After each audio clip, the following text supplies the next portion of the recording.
Yo, what's going on, guys? It's Houston Sports Talk, back another video day. And today, the Golden State Warriors received some bad news. D'Anthony Melton is going to be out for the remainder of the season with a ACL injury. He didn't tear his ACL, but he's going to have season-ending ACL surgery. So that's a really tough blow for the Warriors. Although I think there's only really a couple of teams, and one of them is the Warriors, that can lose only one player for the remainder of the season and still feel like, okay, yeah, we have so much depth. It hurts that we're gonna miss this one guy.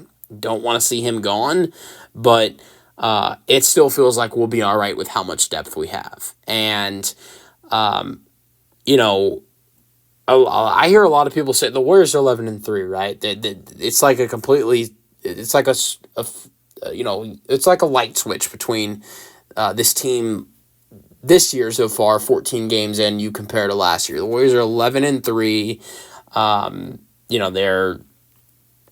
They're number one in the West, which to me, I'm sorry, I'll say, is a shock. And they have beat good teams. They've beat the Rockets, who were a top 4 seed in the West. They have beat the Oklahoma City Thunder. They beat the Mavericks. They beat the Grizzlies. Outside of that, not really anybody else. They have really struggled against the Clippers, but still, they've been really good. 11-3. Outside of the Clippers, they are 11-1. Clippers are their kryptonite. But they've been really good, and I think to me, look, I'm not going to say I thought the Warriors are going to be bad. I thought the Warriors are still going to be a play-in team. It's when you have Stephen Curry, the greatest shooter in the world, and some solid talent around him, you're not going to be a bad basketball team. You're just not going to be a great basketball team. And that's what I was expecting. I didn't expect this depth around Steph to be this good, and this talented, and then to have this much chemistry. And we've seen it so far, 11-3. Let's not jump the gun, because I will say the Warriors last year got off to a great start, and then it kind of went downhill. I hope that doesn't happen again, because I was kind of doubting this Warriors team to start off the year. Didn't really want to see them succeed, but watching them is kind of fun. I kind of want to see them succeed. Have some success, even though the Warriors are, it's at times it's kind of been easy to hate them at times, but this is like a different team outside of Steph and Draymond, just completely different team. So I'm kind of rooting for them right now. But it's a great start off to the year, and I think the most important thing is they have so much depth. And Melton's obviously, before he got hurt, was playing some really good basketball, I thought.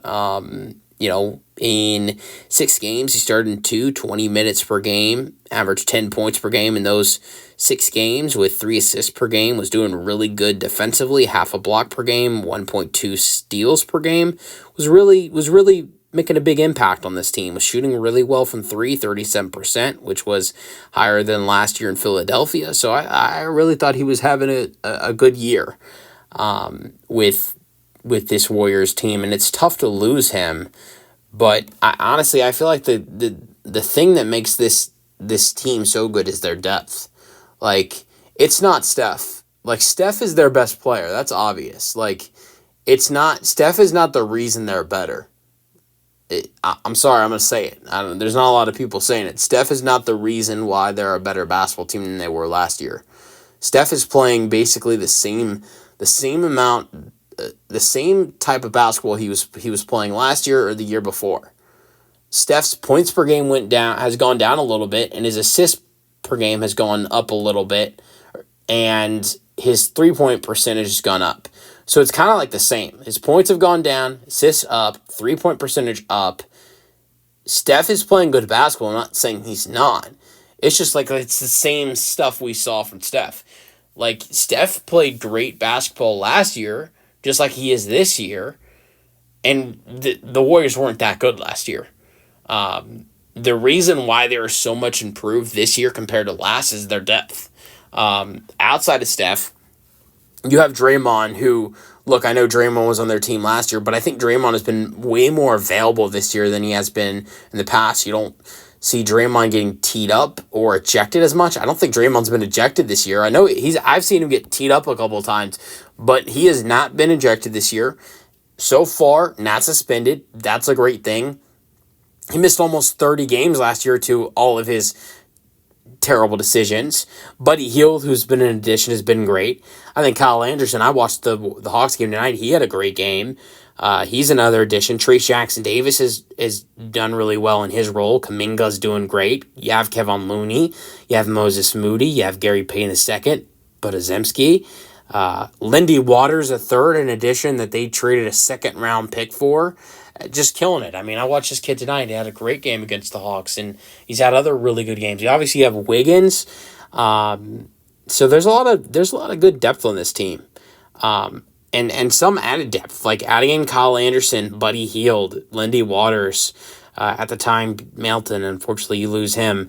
But they have added some depth, and honestly, to me, it just feels like Steph is not the reason why they're a better basketball team. Last year, they were the 10th seed in the West, and Steph averaged 26 points per game, 7 assists per game, shot 40% from three. Steph was the best player on their team last year, and they were still 10th in the West. Like it wasn't last year for them, it wasn't about how he was playing, it was how the team was playing. Steph was playing great. They weren't getting great stuff from the team. Now you look 14 games in, Steph is kind of playing the same basketball. Like I mentioned, his points have gone down, his assists have gone up, his three-point percentage has gone up, so basically kind of the same as last year, but the Warriors are a completely different team, a better team than they were last year, and that's because of the depth around Steph. Draymond making himself more available, the ball movement that this team has, and the way they space the floor, Buddy Hield's addition, other guys' additions like Kyle Anderson and Lindy Waters, and for 6 games and 2 starts, Anthony Melton, unfortunately they lose that. I think other young guys developing. You got another thing that I think that will make a team better. It's not a very super young team, but when you have young guys who are improved, like Brandon, and Trace Jackson-Davis and Jonathan Kuminga, that's going to make a basketball team better as well. And it sucks for them to lose a guy, but I mean, like Steve Kerr has had so much trouble trying to build out a rotation because he has like 12, 13, maybe even at times 14 player. I'm not going to say 14, but he has like 12, 13 guys he wants to play. So I guess it makes his decisions a little bit easier. I mean, you have Kyle Anderson, you have Curry, of course. Obviously, he's going to play. You have Draymond. You have Buddy Hield, Trace Jackson-Davis, Kuminga, Looney.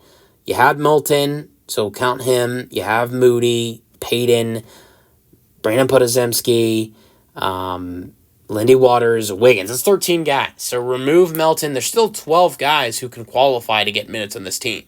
And as of right now, it looks like the Warriors could and most likely will be in the postseason if they can keep it up.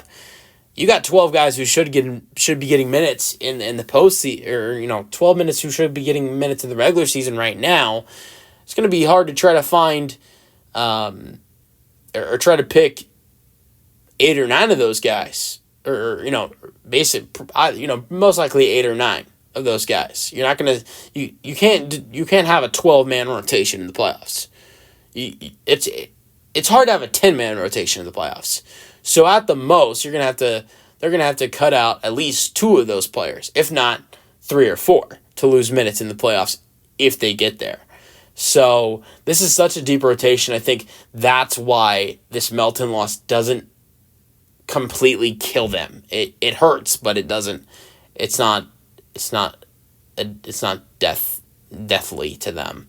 Let me know your thoughts on the Warriors losing Melton for the season. That's the video. Hope you guys enjoyed, and peace out.